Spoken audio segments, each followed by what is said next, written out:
네, 김종효의 효리부동 코너로 이어가겠습니다. 시장에 잘 알려지지 않은 겉다르고 속다른 반전 매력을 겸비한 종목들을 찾아보는 시간인데요. 오늘도 인포스탁 데일리 김종효 전문위원과 함께합니다. 안녕하세요. 네, 안녕하십니까? 자, 오늘도 어떤 종목을 준비해 주셨는지 굉장히 궁금하네요. 오늘의 주인공을 만나보기 전에 스토리부터 공개해 보겠습니다. 자, 오늘의 스토리, 팔방미인의 품격을 겸비한 이등주인데요. 팔방미인이라니 또 이제 어떤 종목인지 궁금한데 스토리부터 간단하게 소개를 해주시죠. 네, 팔방미인은 제가 네. 보기엔 조금 과한 평가가 아닌가 생각이 드는데 네. 어쨌든 핵심 포인트는 이등주인데 왜 이등주를 여기서 얘기를 하느냐가 제가 보기엔 핵심 포인트고, 그러면 이등주가 1등주를 쫓아가거나 네. 아니면 1등주가 되거나 할 수 있는 모멘텀이 있느냐가 관건인 것이죠. 그래서 오늘 말씀드릴 핵심 포인트는 이 종목이 가지고 있는 매력도 있지만 2등주에서 과연 머물 것인지 아니면 2등주에서 1등주를 쫓아갈 수 있는 모멘텀이 있는지 이 부분을 집중적으로 살펴보면 될 것 같습니다. 네, 지금은 2등이지만 1등에 오를 수 있는 종목이냐 한번 낱낱이 파헤쳐 보도록 하겠습니다. 자, 그럼 오늘의 종목 공개해 볼까요? 자, 오늘 준비해 주신 종목은 바로 제이시스 메디칼입니다. 이 미용 의료기기 관련주를 논할 때 빠지지 않는 기업인데요. 제이시스 메디칼 어떤 기업인지 자세하게 오늘 한번 소개를 해 주시죠. 네, 아마 예진 씨가 저 잘 알 것 같은 그런 종목인데요. 제가? 네네. 네. 그러니까 모든 여성분들이 아마 관심이 있지 않을까라는 생각이 들고요. 피부과에서 최근에 이제 가장 부각받고 있는 두 종목, 의료기기 종목을 고르라면 클래시스와 제이시스 메디칼을 들을 수 있을 텐데, 일단 그림을 보시면 여러 가지 기계들이 있습니다. 레이저라든지, 그 다음에 저쪽에 이제 고주파를 이용하는 거라든지, 다양한 기기를 이용해서 사용 목적이 복부둘레 감소라든지, 모공 네. 축소라든지, 아니면 주름 개선, 이런 것들을 할 수 있는 전반적인 피부과 장비들이잖아요. 듣자마자 바로 관심이 가네요. 복부 네. 개선은 피부. 네. 복부는 저도 네. 마찬가지인 네. 말이죠. 어쨌든 중요한 것은 이들의 이 목적 자체가 판매하는 그 로직을 보시면 개인한테 판매하는 건 아니잖아요. 병원에 이제 의사, 피부과 개원하게 되면 판매하는 것이기 때문에 일단 판매 자체의 전반적인 탄력성이 소비에 의해서 그렇게 크게 좌우되지 않는다라는 점도 주목해 볼 만한 포인트고, 어쨌든 중요한 것은 한번 이렇게 관심을 가지고 시술을 받게 되면 그 이후에는 지속적으로 이어질 수 있다는 것, 이런 부분들이 가장 중요한 특징이 아닌가 좀 이렇게 보고 있습니다. 네, 미용 의료기기 이 시장 내에서는 굉장히 또 탄탄한 기업으로 알고 있는데 아까 본캐가 2등주라고 하셨잖아요. 왜 2등 기업이에요? 네, 일단 왜 2등 기업인지 시총 부분에서 일단 말씀드릴 수가 있겠고, 그 다음 또 한 가지 지표에서도 말씀드릴 수가 있습니다. 자, 시총에서는 당연히 클래시스가 넘버원, 제이시스 메디칼이 그 뒤를 잇고 있는 양상인데요. 이 둘의 차이가 어디에서 나고 있느냐? 바로 이익률 차이에서 나타나고 있습니다. 클래시스가 무려 40%가 넘는 아주 높은 이익률을 보이고 있는 반면 제이시스 메디칼도 제조업에서는 비교적 높은 20%를 차지하고 있지만 이 격차가 이렇게 크게 나고 있죠. 그래서 두 기업의 올해를 기준으로 봤을 때 또 내년을 기준으로 봤을 때 전반적으로 매출액과 이익의 수준이 조금 같이 갈 수 있는 흐름임에도 불구하고 두 종목의 시가총액이 거의 2배 이상 차이가 나고 있습니다.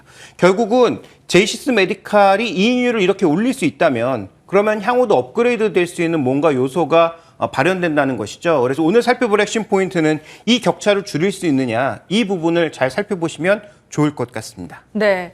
근데 또 막상 이렇게 보니까 오히려 그러면 지금 잘하고 있는 1등 기업 클래시스를 담아야 되는 거 아닌가요? 왜 2등 기업에 주목을 해야 되는 거예요? 네, 1등 기업을 사는 게 물론 당연히 답이 되겠죠. 그런데 1등 기업보다 2등 기업이 더 매력적이라면 2등 기업에 우리가 포커스를 맞추는 게 좋은 것이죠. 그래서 클래시스가 나쁘고 제이시스 메디칼이 좋다가 아니고 클래시스도 좋은데 제이시스 메디컬이 좀 더 1등의 스토리를 따라가고 있기 때문에 지금 더 관심을 가질 것은 2등주다. 그래서 2등주가 시총이 올라가는 속도가 더 빠를 수 있다는 것을 말씀드리려고 합니다. 그래서 이제 준비된 그림 먼저 클래시스인데요. 클래시스도 지금 보시면 품목별 전체적인 매출이 기기 쪽입니다. 클루덤이나 클래시스 같은 이런 기기 쪽 매출이 전반적으로 지금 좋아지면서 수출이 증가하면서 지금 이들 종목의 최근 퍼포먼스가 좋았다가 8월달 지표가 조금 줄어들면서 최근엔 조정이 좀 가파라지는 모습이긴 하지만 어쨌든 2분기에 나타났던 실적 성장은 전반적인 기기 성장, 여기에 이제 기인하고 있는 것이다라고 봐야 될 것 같고요. 다음 이제 준비된 그림 보시면 실제로 이제 지역도 살펴봤을 때 아시는 것처럼 클래시스가 울세라를 국내에서 대체하면서 부각받았고 그 위에 이제 수출까지 확대되고 있는 모습이잖아요. 그래서 전체적으로 지금 보시면 뭐 브라질이라든지 내수 쪽이라든지 기타 지역의 확대로 인해서 지금 확장해 나가고 있는 국면입니다. 근데 이 종목도 다음 준비된 그림에서 보시는 것처럼 핵심이 뭐냐? 소모품 비중이 올라가면 올라갈수록 매출이익이 늘어난다는 거죠. 네. 그러니까 마진이 올라가는 게 소모품 비중이 올라가고 내려가고에 따라서 굉장히 좌우되고 있다는 얘기예요. 그러면 지금 둘의 성장 스토리가 비슷하기 때문에 그러면 제이시스 메디칼이 이제 기계를 깔아놨는데 그 기계를 깔아놓은 이후에는 뭐가 올라갈까? 결국은 소모품이 올라간다는 거죠. 그래서 피부과 여러 가지 그 제품들은 그 안에 들어가는 여러 가지 뭐 소모품들, 뭐 솜이라든지 그와 관련된 여러 가지 그 소모품들이 있기 때문에 그 소모품을 쓰면 쓸수록 마진이 올라갈 수 있다. 그런데 지금 제이시스 메디칼이 딱 그 위치에 와 있다는 거죠. 이미 기계는 일부 판매가 됐고 그 기계에서 계속적으로 사용되는 소모품의 비중이 이제는 올라갈 수 있다는 거죠. 그래서 다음 이제 준비된 그림을 보시면 제이시스 메디칼의 이제 예측인데요. 네. 결과가 나온 건 아니고 과거부터 현재 가고 있는 상황인데 올해부터 기준으로 해서 절반 정도, 내년엔 더 많고 그 후년엔 더 많다는 거죠. 소모품의 비중이 계속 늘어나네요. 그렇죠. 네. 그러니까 마진도 점점 늘어나는 거죠. 아. 그래서 아까 우리가 이제 살펴봤을 때 영업이익률 기준으로 클래시스가 40%, 제이시스 메디칼이 20%였잖아요. 예측이긴 하지만 2023년 기준으로 이 종목도 영업이익률이 40% 정도에 이를 것으로 예상이 되고 있습니다. 그래서 기기 매출이라고 하는 것은 한번 이렇게 증가하면 다시 폭발적으로 증가하지는 않지만 네. 그렇다고 하더라도 유지보수와 더불어서 소모품 판매가 늘어나게 되면 클래시스만큼의 이익률을 끌어올릴 수 있다는 것이 이등주를 주목하고 있는 핵심 포인트다. 이렇게 봐야 할 것 같습니다. 네. 그리고 또 이제 그 해외 매출이 굉장히 크다고 했잖아요. 제이시스 메디컬은 아무래도 해외 수출을 많이 하다 보니까 그렇게 되는데 우리가 이제 코로나 시기에 미용에 대해서 더 신경을 쓰기 때문에 이런 미용기기에 관련한 시장도 점차 더 확대가 되고 있다 하는데 그래서도 좀 기대해 볼 수 있는 요소들이 있을까요? 네, 일단 그 굉장히 특이했던 점은 올해 코로나가 이렇게 등락이 심했음에도 불구하고 2분기에 매출이 확 증가한, 수출이 네. 증가한 부분이죠.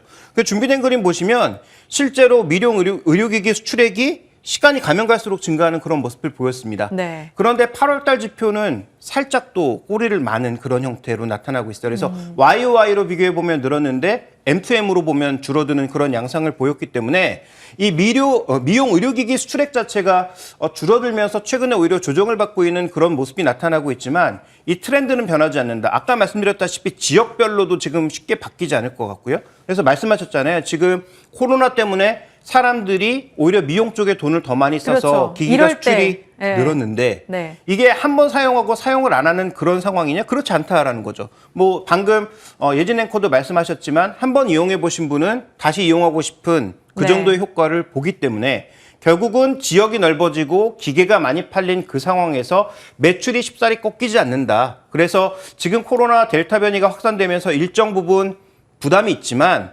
이것도 지나갈 가능성이 높기 때문에 지나가게 되면 다시 매출이 늘고 수출이 늘 가능성이 높다라는 거죠. 그래서 클래시스는 지금 의료기기 수출에 있어서 강남, 그다음에 제이시스 메디칼은 의료기기 수출에 있어서 금천. 이 두 가지의 흐름이 결국 주가와 동일하게 가고 있기 때문에 향후 투자 전략상에서도 이 부분을 가장 네. 중요하게 봐야 될 것 같습니다. 근데 오늘 주가 흐름 또 보니까 클래시스는 살짝 내리고 제이시스 메디칼은 살짝 올랐네요. 사실 제이시스 메디칼은 지난달 초였나요? 고점을 찍은 이후에 지금 주가는 조금 쉬어가고 있는 모습인데 자, 그러면 어떤 관점에서 투자를 해보면 좋을까요? 근데 두 종목 모두 지금 지표가 좋지 않기 때문에 떨어진 네. 겁니다. 그다음에 9월달 지표도 현재 이 델타 변이를 살펴보면 더 안 좋아질 가능성도 있습니다. 그래서 지금 무리해서 살 필요는 없다. 그렇지만 말씀드렸다시피 이거 트렌드거든요. 쉽게 바뀌지 않을 거고 앞으로 기계도 더 판매가 늘어날 겁니다. 아시아나 해외 지역 모두 마찬가지라는 거죠. 다만 차이는 클래시스보다 제이시스 메디칼이 수출이 좀 더 많기 때문에 수출 지표를 눈여겨보실 필요가 있겠고 그럼 수출이 증가한다면 지금 준비된 그림에서 보시는 것처럼 매출과 영업이익이 앞으로 계속 성장할 거로 보고 있는 이 수치는 의미가 없습니다. 왜냐하면 수출 그 동향이라든지 주변 동향에 따라 얼마든지 바뀔 수 있지만 중요한 건 네. 트렌드라는 거죠. 그래서 트렌드가 가장 빠르게 성장하는 게 올해, 내년, 내후년이기 때문에 이 속도를 고려해 보면 지금 사야 하는 것이고요. 다만 한 번에 사시기보단 분할 매수를 통해서 사야 하는 것이고 의료기기 업체들 이렇게 빠르게 성장하는 기업의 전반적인 밸류의 고점은 PER 한 30배 정도로 봐야 되기 때문에 매년 가격이 더 올라갈 수 있다라는 네. 관점에서 조정시마다 관심을 가지고 수출 지표에 연동해서 투자하시는 것을 언급드리겠습니다. 그러면 앞으로 조금씩 매수하는 관점에서 접근하고 뭐 어느 정도 기간을 둘까요? 말씀드렸다시피 지금 2023년이 그 모멘텀의 고점, 그래서 그때부터 성장률이 떨어지는 그런 그림으로 네. 간다면 아마도 내년이 내년. 고점이 될 수가 있겠죠. 왜냐하면 밸류의 고점, 전체적인 주가의 고점은 계속 올라갈 수 있겠지만 상승 속도의 고점은 내년일 수 있단 말이죠. 그래서 지금 투자해서 아마 내년 정도의 수출 지표를 살펴보시면 도움이 될 것 같습니다. 네, 오늘 제이시스 메디칼에 대해서 살펴보는 시간 가졌는데요. 한 내년까지 바라보시면서 추세 대응해 보시면 좋을 것 같습니다. 지금까지 인포스탁 데일리 김종효 전문위원과 함께했고요. 저희 빨간맛 2부도 여기서 인사드리겠습니다. 오늘도 시청해 주신 여러분 고맙습니다.